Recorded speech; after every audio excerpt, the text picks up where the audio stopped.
इस बकरा ईद के मौके पर आपके घर में बन रहा है बारबेक्यू या फिर मटन बिरयानी या बीफ कोरमा, चाहे जो भी बना लें, जब तक उसके साथ सैलेड सर्व नहीं करेंगे, यकीन करें खाने का मज़ा ही नहीं आता। बिस्मिल्लाहिर्रहमानिर्रहीम, अस्सलाम वालेकुम। खुश रहें, आबाद रहें, जहाँ भी रहें, हैप्पी रहें और हेल्दी रहें। तो मैं हूँ फ़ाइज़ा और वेलकम करती हूँ आपको चटपटे पकवान में। आज आपसे शेयर करूँगी इतनी सस्ती, आसान और मज़ेदार सी रेसिपी जिसके बगैर हर खाना अधूरा है। तो आज मैं बनाऊँगी लच्छा प्याज 3 किस्म के। रेसिपी को एंड तक देखिएगा। अच्छी लगे लाइक कर दें और चटपटे पकवान को सब्सक्राइब भी कर लें।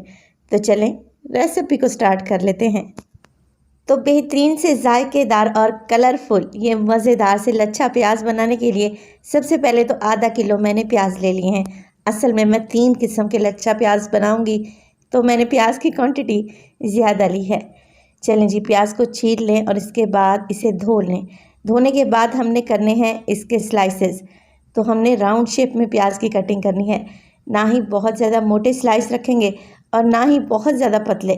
और प्याज का साइज़ जो आप लोगों ने लेना है वो मीडियम साइज़ ही लेना है, बहुत ज़्यादा बड़े प्याज भी आप लोगों ने नहीं लेने। अब देखें, तेज़ छुरी की मदद से मैंने सारे प्याज के लच्छे बना लिए हैं। अब प्याज में होती है तेज़ाबियत और इसकी स्मेल होती है जिसको खाने के बाद मुंह से भी स्मेल आती है।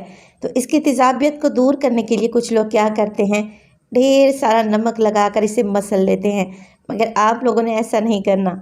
हमने लेना है एक बोल में ठंडा यख पानी। आप लोग देख रहे हैं इसमें अच्छी खासी बर्फ़ भी है। बस सारे प्याज के लच्छे आप इस ठंडे पानी में डाल दें। नमक लगाने से क्या होता है, प्याज तो बचता ही नहीं है, प्याज का छिलका ही बाकी रह जाता है। तो हमने यहाँ इनको ठंडे पानी में इसलिए ऐड किया ताकि इनकी तेज़ाबियत निकल जाए और जब हम खाएं तो मुंह से स्मेल भी नहीं आएगी और प्याज क्रंची क्रिस्पी रहेंगे। इनको ढक कर रख देंगे 10 मिनट के लिए इसी ठंडे पानी में। तो सबसे पहले जो सैलेड मैं तैयार करने लगी हूँ वो बारबेक्यू के लिए एकदम परफेक्ट है। तो मैं बनाने जा रही हूँ मसालेदार रेड अनियन सैलेड।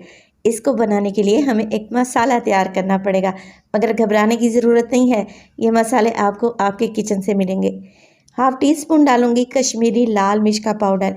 ये नहीं है तो रेगुलर मिर्च डालें, मगर क्वांटिटी को कम कर लें।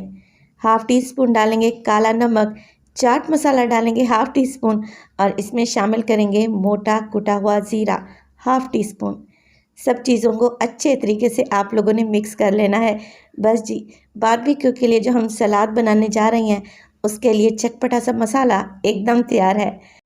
इसे एक साइड पे रख देंगे और प्याज की तरफ चलते हैं। प्याज को यहाँ पर भीगे हुए 10 मिनट गुजर चुके हैं और अब देखें इसका एक एक लच्छा अलहदा हो गया है और माशाल्लाह से कितने क्रिस्पी लग रहे हैं। अब मैं क्या करूँगी, स्ट्रेनर में डालकर ये प्याज छान लूँगी और सारा पानी निकाल लूँगी। तो यहाँ पर बारबेक्यू के लिए सैलेड बनाने के लिए मैंने लिए हैं प्याज के लच्छे तकरीबन 1 से 1.5 कप के बराबर। उसमें डालेंगे ये मज़ेदार सा रेड मसाला जो हमने बना कर रखा हुआ था। आप अपने टेस्ट के मुताबिक डालें। 2 टेबलस्पून डालेंगे इसमें सादा केचप। आप चाहें तो चिली गार्लिक सॉस भी डाल सकते हैं। अब आपने मिक्सिंग करनी है और मिक्सिंग भी हाथों की मदद से ही करनी है ताकि सारे प्याज अच्छे तरीके से मसाले और केचप में कोट हो जाए। हल्का सा हरा धनिया डालें और बस जी, सैलेड एकदम तैयार है।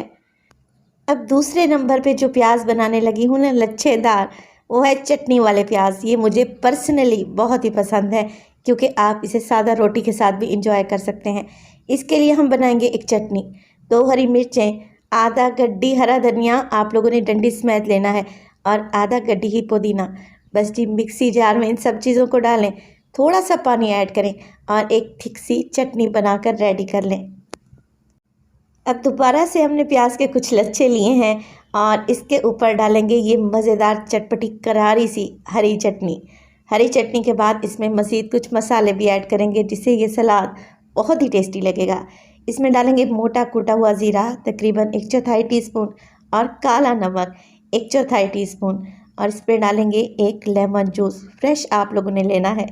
ये सैलेड आप लोगों ने अच्छे तरीके से हाथों की मदद से मिक्स करना है। अब आप इसे दाल सब्ज़ी के साथ खाएं या फिर बिरयानी पुलाव के साथ, यकीन करें मज़ा दुबाला हो जाएगा।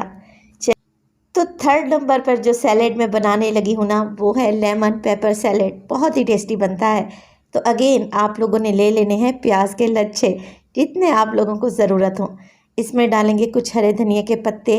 इसके अलावा मैं शामिल करूँगी इसमें बारीक कटी हुई लाल मिर्च, आप लोग हरी मिर्च का भी इस्तेमाल कर सकते हैं। इसके बाद इसमें डालेंगे काला नमक हस्बे ज़रूरत, और इस पर डालेंगे ढेर सारा लेमन जूस। मैंने तकरीबन 2 बड़े साइज़ के लेमन जूस को निचोड़ कर डाल दिया है। इसके अलावा एक चुटकी इस पर डालेंगे काली मिर्च का पाउडर और मिक्स कर लेंगे। बस जी, लेमन पेपर सैलेड एकदम तैयार है। तो ये 3 किस्म के सैलेड हैं जो बारबेक्यू के साथ, पुलाव बिरयानी के साथ, इसके अलावा कोरमे या कढ़ाई के साथ, आप जिसके साथ भी सर्व करेंगे ना, यकीन करें खाने को 4 चांद लगा देंगे। रेसिपी को ज़रूर ट्राई करें और अपना फीडबैक दें कि आपको मेरी रेसिपीज़ कैसी लग रही हैं। तो दावत के मौके पर हम ढेर खाने तो तैयार कर लेते हैं, मगर जब सैलेड की बारी आती है तो प्याज, खीरे, टमाटर काट कर रख देते हैं। इस दफ़ा मेरे कहने पर ये सैलेड आप लोगों ने लाजमी ट्राई करने हैं। इंशाअल्लाह ताला आपको बेहद पसंद आएंगे। रेसिपी अच्छी लगे लाइक कर दें, चटपटे पकवान को सब्सक्राइब कर लें और अपने फैमिली और फ्रेंड्स में भी शेयर किया करें। अपना बहुत सारा ख्याल रखिएगा। फ़ाइज़ा को अपनी दुआओं में याद रखिएगा।